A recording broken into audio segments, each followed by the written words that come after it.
So you guys always send me amazing videos. Let's take a look at this one. Hi, Dr. Sean. My name is Tiani, and I'm from Baltimore, Maryland. I struggle to be honest and communicate with my friends whenever something happens.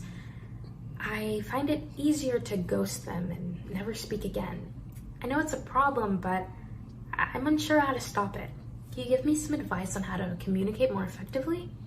Yes. First, thank you for the question, and thank you for being honest about what you're doing, and also clear about the fact that it's deeply problematic.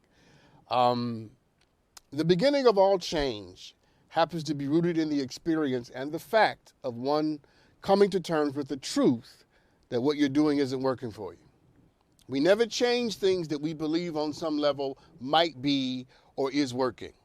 We only come to terms with radical transformation, radical self-adjustment and change when we realize this isn't working for me.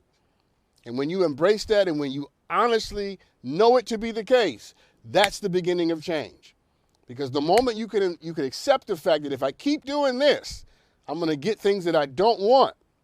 When you come to terms with that is when you start looking in new directions to find new possibilities and new plausible ways of responding. You see, just ghosting someone and walking away from people is extremely childish. It is extremely immature. And what it will do is that it will prevent you from ever having a long-term relationship with someone on any level, friend, romantic, whatever it is, family even. Because people are always going to get on your nerves. They're always going to disappoint you. They're always going to hurt your feelings. Nobody gets out of life without having somebody else get on your nerves. In fact, I think some people were born to get on my nerves. But you don't ghost them. You learn what it is to deal with the good parts of people and to leave the bad parts of who they are alone.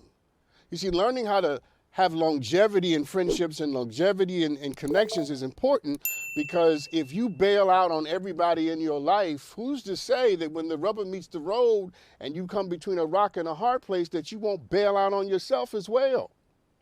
You see, if we make things patterns and habits that we apply to other people, they become the patterns and the habits that we also secretly apply to ourselves. So I bet it's also the case that you're not just bailing out on other people, you're also probably bailing out on you too. And I don't want that for you. So what I would say is, once again, come to terms with the truth that ghosting people and running from people, it ain't working for you.